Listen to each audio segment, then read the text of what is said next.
एक तो data types, क्या कितने टाइप के डाटा टाइप्स हैं इसके बारे में पढ़ेंगे, और दूसरा हम पढ़ेंगे कि कैसे बेसिकली कंपाइल होता है कोड।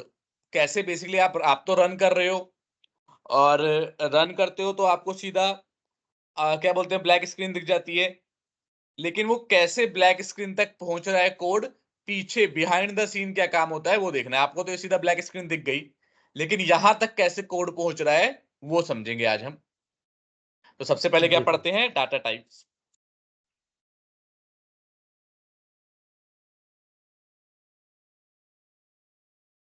तो डाटा टाइप्स कितने तरीके के होते हैं सी शार्प में? काफी तरीके के होते हैं। पहले मैं जो मेन फेमस फेमस हैं और सबसे ज्यादा यूजफुल है उन्हें लिख देता हूं, उसके बाद और बताता हूं कि कौन कौन से होते हैं।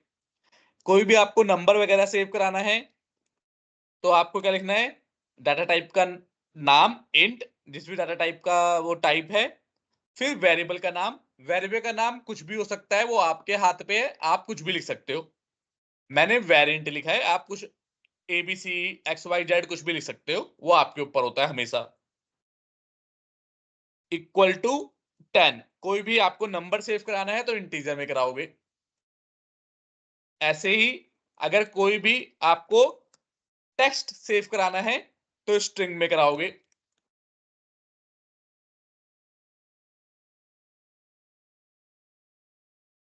इसके बाद कोई भी आपको बूलियन सेव कराना है, मतलब कि ये बात ट्रू है या फॉल्स है, ये चीज सेव करानी है तो बूलियन में। बूलियन क्या होता है, खाली दो वैल्यू लेता है, या तो इसमें फॉल्स सेव करा सकते हो या तो ट्रू। और कुछ सेव कराना चाहोगे तो बुरा मान जाएगा और कुछ सेव नहीं करेगा। तो ट्रू या फॉल्स। अब कोई, अगर आपको सिर्फ पूरा स्ट्रिंग सेव नहीं कराना, सिर्फ एक कैरेक्टर सेव कराना है, तो स्ट्रिंग को हमेशा डबल कोट्स में लिखते हैं, कैरेक्टर को सिंगल कोट्स में। इसमें सिर्फ एक कैरेक्टर सेव करा सकते हो। अगर बहुत सारी चीजें कराओगे तो बुरा मान जाएगा, कहेगा भाई टू मैनी कैरेक्टर्स, देखो एरर दे रहा है, कह रहा है टू मैनी कैरेक्टर्स है, कह रहा है एक ही सेव कर सकता हूं मैं, मल्टीपल नहीं कर सकता। तो कैर नाम के डाटा टाइप में कैरेक्टर सेव कर सकते हो। ऐसे ही कहीं डेट टाइम सेव करना है तो डेट टाइम टाइप का वेरिएबल, जैसे डेट टाइम डॉट नाउ का मतलब होता है अभी जो भी टाइम हो रहा होगा वो उसको निकालेगा और उसमें सेव कर देगा। तो ये तो हो गए मेन फेमस फेमस। अब देख लेते हैं और कितने टाइप के होते हैं। तो उसको हम सिंपली एक साइट देता हूं, यहां से हम देख लेते हैं और वहीं से आपको रिवाइज कर लेना अपना। सिंपल डालना है ठीक है data sir. Type in C sharp. W3 school नहीं, ट्यूटोरियल टीचर। अभी ये लिंक दे दूंगा मैं आपको। तो इन्होंने सही समझा रखा है, ये बेसिक अच्छा समझाया हुआ है। तो देखो यहां से आते हैं डाटा टाइप। अब हर डाटा टाइप मेमोरी में कुछ स्पेस लेता है। एक बात याद रखना, जब तक आपने कुछ भी यहां पे बनाया है, अगर उसे मेमोरी पे स्पेस नहीं मिली तो आप रन करोगे तो उसकी कोई वैल्यू नहीं होगी। मतलब उसको हर चीज जो यहाँ पे डिफाइन है उसे मेमोरी में स्पेस मिलना जरूरी है। जैसे हर चीज जो दुनिया में है वो कोई ना कोई तो स्पेस अपना लेगी। हम इंसान हैं तो हम चलते हैं तो कुछ तो स्पेस लेते हैं। अगर हम कुछ स्पेस ही ना लें तो हम कुछ है ही नहीं, इंसान ही नहीं है। उसी प्रकार से हर एक डाटा टाइप कुछ ना कुछ स्पेस लेता है। यहां पे सारे बहुत ज्यादा नहीं है, इंपॉर्टेंट तो वही है जो मैंने बता दिए हैं, बट टोटल 15 या 16 डाटा टाइप है। आप सबके बारे में पढ़ लेना। जैसे शुरू होता है बाइट से। बाइट क्या होता है आपने सुना होगा, नहीं सुना तो मैं आपको बता देता हूं। मेमोरी की स्मॉलेस्ट जो यूनिट होती है उसे बिट कहते हैं। बिट, ये बड़ी स्मॉलेस्ट यूनिट है। अब एक बाइट में 8 बिट होते हैं। एक बाइट में 8 बिट होते हैं। तो बाइट पहला डाटा टाइप है जो 8 बिट मेमोरी लेता है। जैसे आपकी जो रैम मान लो 4 GB है ना, तो 4 GB मतलब चार G sir. Gigabyte 4 GB, 1024 byte मिला के 1 GB बनता है। और एक बाइट में 8 बिट होते हैं। तो अगर आपको 0 से लेके 200, देखो इसकी रेंज दे रखी है, रेंज भी दे रखी है।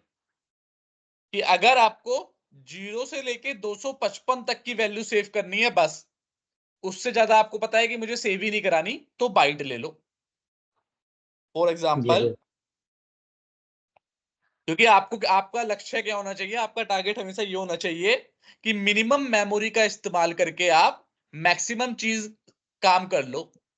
क्योंकि मिनिमम मेमोरी इस्तेमाल होगी तो आपकी परफॉर्मेंस ऑटोमेटिकली इंप्रूव हो जाती है, और आपको मेमोरी का पैसा नहीं देना पड़ता। जब सर्वर पे आप होस्ट करोगे तो आपको उतनी मेमोरी का पैसा देना पड़ेगा जितनी मेमोरी आप यूटिलाइज कर रहे हो, तो आपको ज्यादा मेमोरी का पैसा नहीं देना पड़ता। तो इसीलिए मिनिमम मेमोरी यूज करनी होती है।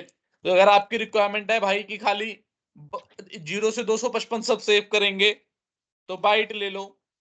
लेकिन कल को अगर आपको यहाँ पे 300 सेव करना पड़ गया, तो ये बुरा मान जाएगा, एरर दे देगा। देखो एरर नीचे रेड कलर की लाइन आ गई। इसने क्या बोला, constant value 300 can not be save. कि भाई बाइट लिया है तो इसमें बड़ी वैल्यू क्यों सेव कर रहे हो?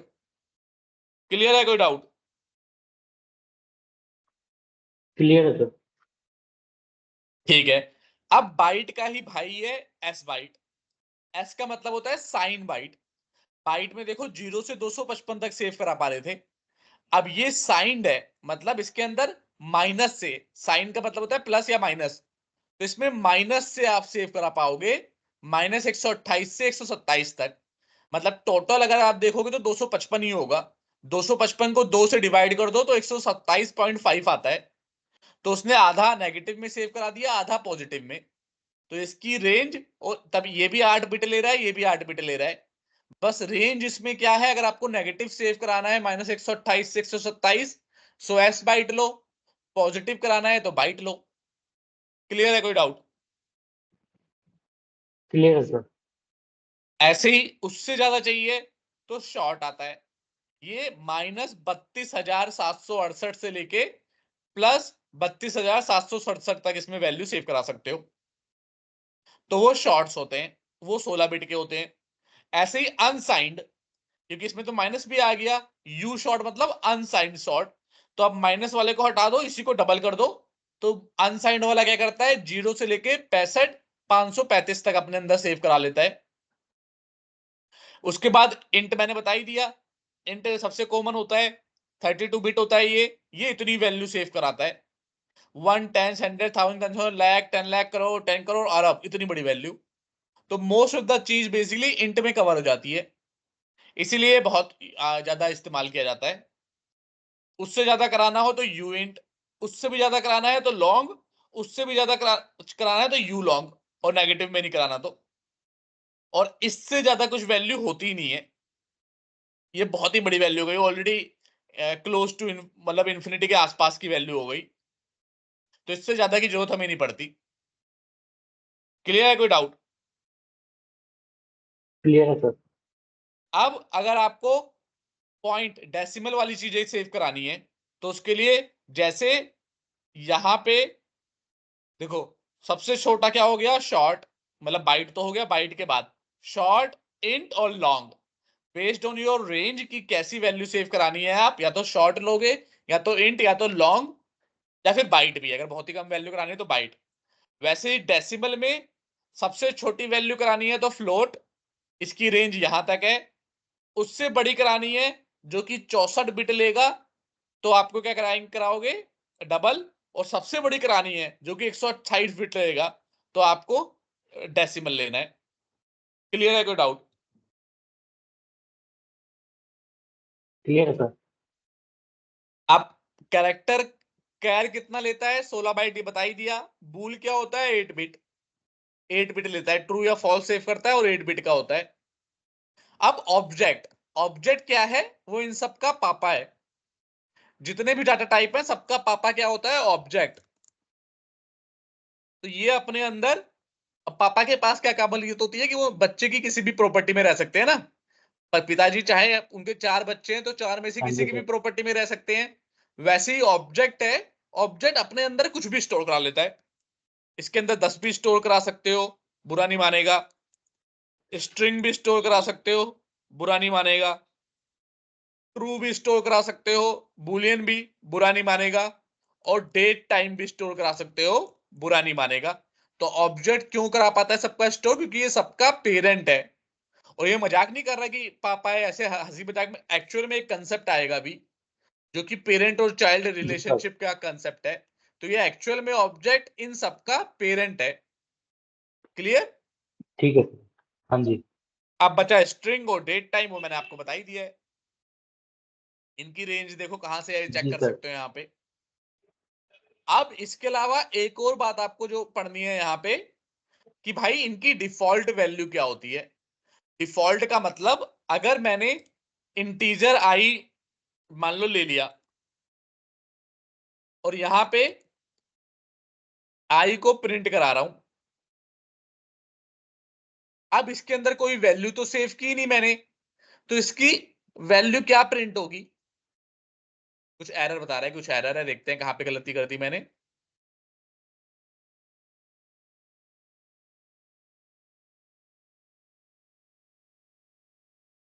अच्छा, क्योंकि ये लोकल वेरिएबल है इसलिए मना कर रहा है।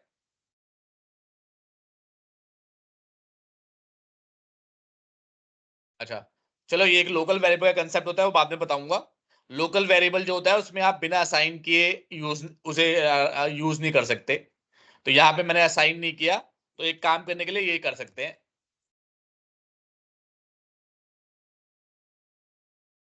कि भाई जो भी डिफॉल्ट वैल्यू है इंट की, अगर मतलब इंटीजर में हमने कुछ भी असाइन ना करें तो क्या वैल्यू होती है इंटीजर की? आंसर है 0। तो 0 होती है। अगर इंटीजर में कुछ भी असाइन नहीं करोगे तो उसकी डिफॉल्ट वैल्यू 0 होगी। वैसे ही यहाँ पे सबकी डिफॉल्ट वैल्यू बता रखी है। ये पढ़ लेना, इसको जानना जरूरी है। कई बार आप कुछ भी डिफाइन नहीं ठीक करते, है आपका सर। जीरो जीरो आ रहा होता है। अब आप कंफ्यूज होते हो, भाई जीरो क्यों आ रहा है, जीरो क्यों आ रहा है? फिर आपको याद आता है, अच्छा ये तो डिफॉल्ट वैल्यू होती है इसकी। तो जैसे इंटीजर की डिफॉल्ट वैल्यू 0 है, फ्लोट की भी 0 है, डेसिमल की भी 0 है। बुलियन में कुछ असाइन नहीं करोगे तो फॉल्स है। कैरेक्टर में कुछ असाइन नहीं करोगे तो ये वाला कैरेक्टर है। ऐसी स्ट्रिंग इन्होंने बताया, स्ट्रिंग में कुछ नहीं करोगे तो स्ट्रिंग की नल होती है। क्लियर है? कोई डाउट है? क्लियर है सर। ठीक है।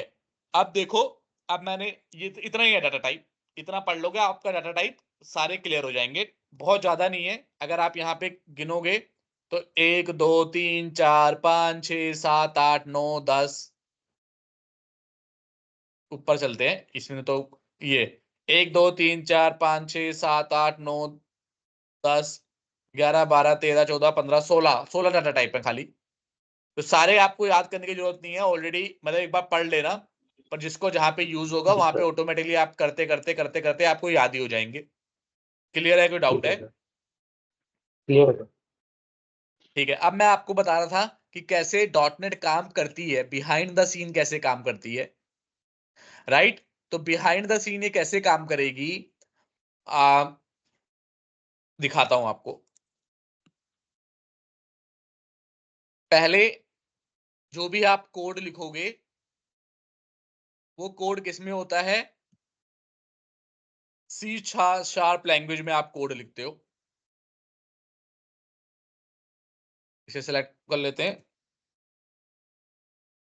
अरे भाई क्लिक हो जा।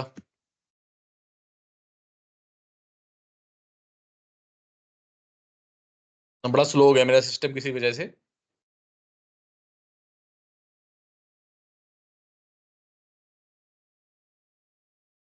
दोबारा लिख देता हूँ, सी शार्प, थोड़ा बड़ा कर देता हूँ इसे।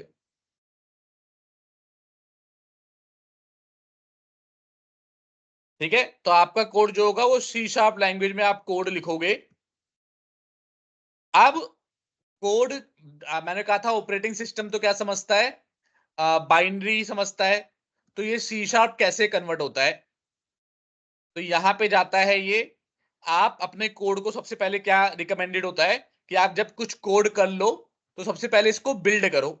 बिल्ड बेसिकली चेक करता है कोई एरर वैरर तो नहीं है, तो बिल्ड करो। यहां पे बिल्ड करोगे बता देगा 0 सक्सीडेड, 1 अप टू डेट, कि भाई कोई एरर नहीं आई। मान लो आपने गलती से इंटीजर की जगह ये आई इट लिख दिया था। अब आप अगर बिल्ड करोगे तो बता देगा क्या एरर है। तो ये ऑलरेडी बता दे रहा है भाई एक एरर आ गई है, आपका कोड सही नहीं है। तो क्या का एरर है कोड में? The type or name space name it could not be found. बता रहा है program dot C S file की लाइन नंबर 115 में प्रॉब्लम है। तो देखोगे लाइन नंबर 115 का हो गया, अरे हाँ हाँ गलत कर दिया था, फिर इसे करेक्ट कर दोगे आप, फिर आके दोबारा बिल्ड करोगे। बिल्ड करोगे तो अब बोल देगा बिल्ड, देखो यहाँ पे एक सक्सीड, अब बिल्ड सक्सेस हो गया, और नीचे इसका स्टेटस में लिखा आ जाएगा बिल्ड सक्सेस है। अब आप रन कर लो, अब कोई दिक्कत नहीं आएगी। तो ये जो बिल्ड कर रहे हैं, तो बिहाइंड द सीन बेसिकली क्या करता है ये, जब हम बिल्ड करते हैं तो सी शार्प का कंपाइलर,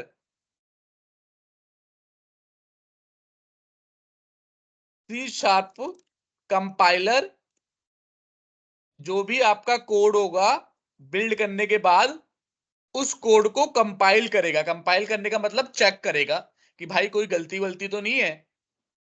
कंपाइल करने, जब वो चेक हो गया तो इस कोड को कन्वर्ट, अभी सब दिखाऊंगा मैं प्रैक्टिकल करके, अभी खाली बता रहा हूं, लेकिन ये सब प्रैक्टिकल करके दिखाऊंगा। फिर उसको किस में जी कन्वर्ट कर सर। देगा, MSIL कोड में। इस सी शार्प कंपाइलर ने कंपाइल किया, अब उसे कन्वर्ट कर दिया MSIL कोड में। ये compress form of C sharp code होता है, कंप्रेस कर देते हैं इसे। फुल फॉर्म क्या है इसकी, माइक्रोसॉफ्ट, इसे ऊपर ले जाते हैं और इसे एक्सपेंड कर देते हैं। MSIL की फुल फॉर्म क्या है, intermediate language code, MSIL, Microsoft intermediate language. और कोड, कोड तो मतलब क्योंकि ये कोड है तो इसलिए कोड, ठीक है। तो सी शार्प कंपाइलर इस सी शार्प के कोड को कंप्रेस करके MSIL में बना देता है। उसके बाद काम खत्म नहीं होता, उसके बाद जब आप रन करते हो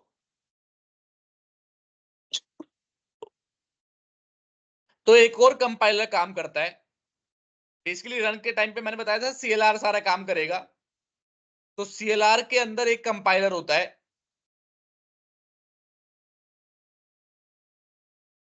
वो कर देता है, अभी बताऊंगा उस कंपाइलर का नाम। वो बाद में करता है बाइनरी कोड में कन्वर्ट, और नेटिव, नेटिव, इसे बाइनरी कोड कह दो या नेटिव, नेटिव कोड कह दो। भाई ऊपर आ जा, चलो छोड़ो, नेटिव कोड। हाँ, तो बाइनरी कोड है, नोट कौन सा कंपाइलर आता है ये, और नाम कैसे स्किप हो रहा है मेरे माइंड से, एक कंपाइलर का नाम है, बट इसे, ये CLR के पास होता है। इस कंपाइलर का नाम क्या है, चेक कर लेते हैं, मेरे माइंड से नाम स्किप हो गया।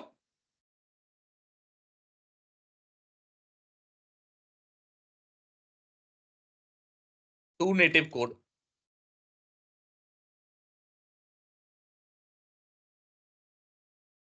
हाँ, हाँ याद आ गया, देख लिया मैंने, जिट कंपाइलर। इसके पास जिट कंपाइलर होता है। जिट का नाम है खाली, कोई ये भी कंपाइल ही करेगा। कभी भी कोड को कंपाइल करने का मतलब होता है कोड को चेक करके कि भाई इसमें कोई दिक्कत तो नहीं है, उसके बाद उसे कंप्रेस कर देना, इसी काम को कंपाइल कहते हैं। तो पहले सी शार्प कोड कंपाइल करके MSIL कोड में बना देगा, फिर MSIL कोड को कंपाइल करेगा CLR with the help of JIT compiler, और उसको कन्वर्ट कर देगा बाइनरी कोड में। और ये बाइनरी कोड जो आप देखते हो UI पे, ये बाइनरी कोड आपको देखने को मिलता है। क्या बात समझ में आ रही है, नहीं आ रही? ये 2 स्टेप में होता है। पहले हाँ सी जी शार्प सर। कंपाइलर वो कन्वर्ट करेगा MSIL कोड में, फिर MSIL कोड जो होगा वो कन्वर्ट होगा नेटिव कोड या फिर बाइनरी कोड में। MSIL कन्वर्ट कौन करता है, सी शार्प कंपाइलर करता है। और बाइनरी कोड में कौन कन्वर्ट करता है, CLR के पास जो जिट कंपाइलर होता है वो करता है। क्या ये बात समझ में आई या नहीं आई? हाँ जी सर, आ गई। ठीक है, अब तो अब इसे प्रैक्टिकल करके देखेंगे।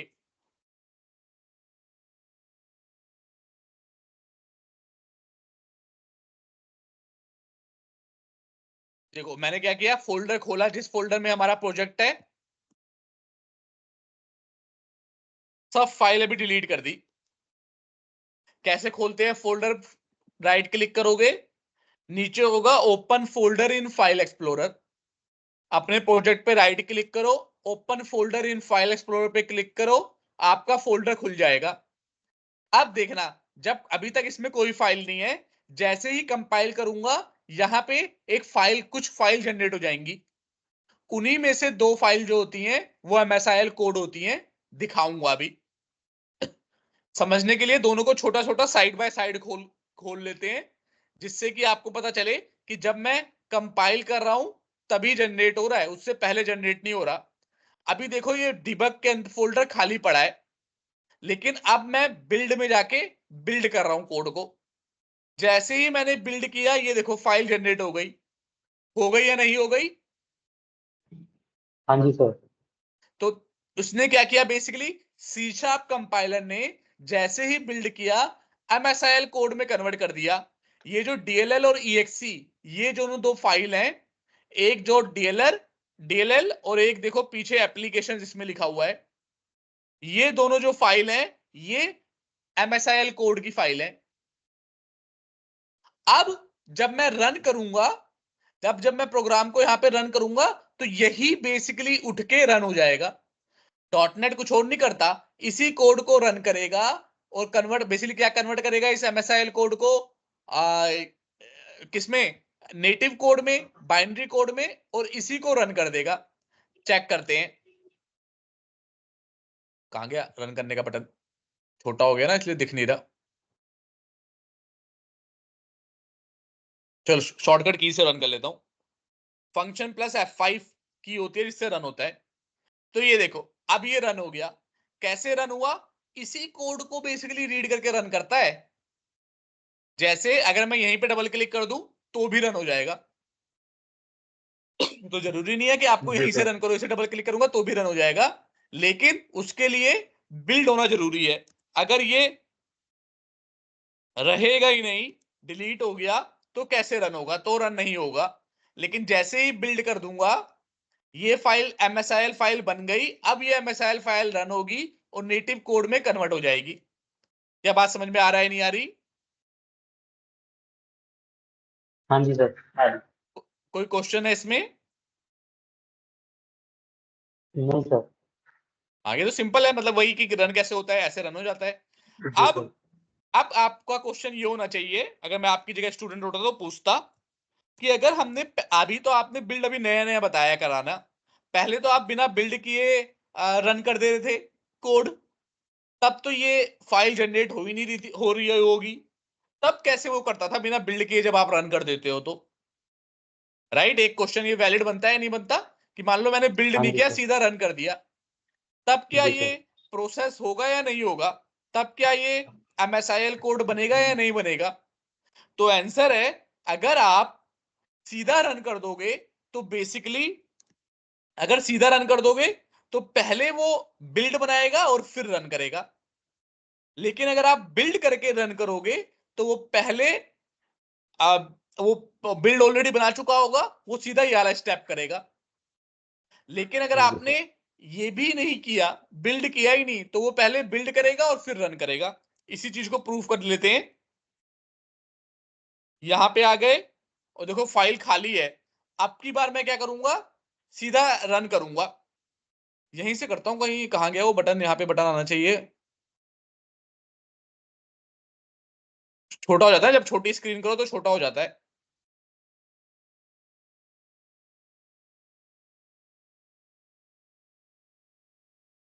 हाँ ये रहा बटन। अब देखो, अब इसे का सीधा रन कर दिया मैंने, सीधा रन कर दिया, तो देखो सीधा खुल तो गया, लेकिन बिहाइंड द सीन इसने फिर भी बिल्ड फाइल बनाई, जो हाँ MSIL जी कोड सर। है उसने फिर भी जनरेट किया। तो अगर आप बिल्ड करोगे तो जनरेट नहीं करेगा, थोड़ा आसान हो जाएगा काम, कि एक ही स्टेप करना पड़ेगा। और अगर सीधा रन किया तो पहले बिल्ड करता है और फिर रन करता है। इंटरव्यू में पूछेंगे तो बता पाओगे या नहीं बता पाओगे? हाँ जी सर। क्या बताना है आपको, कि जब हम आप कंपाइलर, आपका कोड तो आपने सी शार्प में लिखा है, ये कोड ऑपरेटिंग सिस्टम तक कैसे पहुंचता है?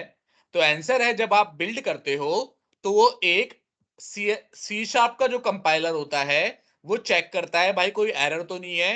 अगर एरर नहीं आती तो कोड को कंप्रेस करके MSIL फाइल बना लेता है, और जब हम रन करते हैं तो उस MSIL फाइल को रीड करते हुए सी CLR का जो कंपाइलर है JIT कंपाइलर, जिसे जस्ट इन टाइम कंपाइलर भी बोलते हैं, JIT की फुल फॉर्म क्या होती है? Just in time, just in time compiler. तो जस्ट इन टाइम कंपाइलर भी बोलते हैं, उसकी मदद से बाइनरी, उस MSIL कोड को बाइनरी कोड में कन्वर्ट कर देता है। तो अगर आप बिल्ड करके रन करोगे तो इसी तरह से प्रोसेस चलेगा, लेकिन अगर आप डायरेक्ट बिल्ड रन कर दोगे तो वो पहले बिल्ड करता है बिहाइंड द सीन, उसके बाद रन करता है। क्या ये बात समझ में आई या नहीं आई? हाँ जी सर। ठीक है, बस आज फिर हमारा इतना छोटा सा ही टॉपिक थे, क्योंकि कल भी हमारी बैक टू बैक क्लास हो जाएगी। तो आज मैं क्या चाहता हूं कि ज्यादा आगे मत बढ़ो। आज डाटा टाइप, पहले ठीक जितने है। भी डाटा टाइप है सबको आपको प्रैक्टिस करनी है। पहले तो वीडियो गो थ्रू करना है, फिर जितने भी डाटा टाइप है ठीक। सबको प्रैक्टिस करनी है, और ये जो बिल्ड करके और रन करके देखना है। यहां पे जाना है, चेक करना है। कैसे जाओगे? राइट क्लिक करोगे, open folder in file explorer, फिर बिन के अंदर, फिर डिबग के अंदर, फिर .NET 6 के अंदर जो भी फाइल होगी ठीक है सर। डिलीट कर दोगे। बिल्ड करके देखोगे भाई फाइल आ रही है नहीं आ रही, और फिर रन करके देखोगे कि रन हो रहा है नहीं हो रहा। कर पाओगे या नहीं कर जी पाओगे? सर। हाँ जी सर। हाँ, तो बस आज इतनी क्लास है, कल पढ़ेंगे हम सर फॉर लूप। ये डाटा टाइप क्या है? ये कैसे प्रैक्टिस करना है सर? ये डाटा टाइप अरे बताया जैसे मैंने ये आपने लिखे वाला। हैं, आपको जितने भी डाटा टाइप मैंने दिया है लिंक, वो एक एक ढूंढ, एक हाँ एक जी। जाना है, ये लिखना है, और कंसोल डॉट राइट लाइन पे प्रिंट कराना है। ठीक है सर। और जिसके जो रेंज है, कभी उसमें ज्यादा वैल्यू डाल के देखनी है। जैसे जो भी रेंज थी इंटीजर की, इसमें अगर खूब सारी वैल्यू डाल दोगे इतनी बड़ी, तो देखो जी एरर सर। दे रहा है। उसकी रेंज चेक करनी हाँ है, जी। रेंज में लास्ट वैल्यू डालनी है और पहली वैल्यू डालनी है, ये सब चीजें टेस्टिंग करनी है बेसिकली तुम्हें। कर लोगे? ठीक है सर। हाँ जी सर। ठीक है, फिर आज बस इतना ही है। एंजॉय करो, प्रैक्टिस करो, और फिर ठीक है। मिलते हैं कल। ओके। ठीक है। ऑलराइट, चलो बाय बाय।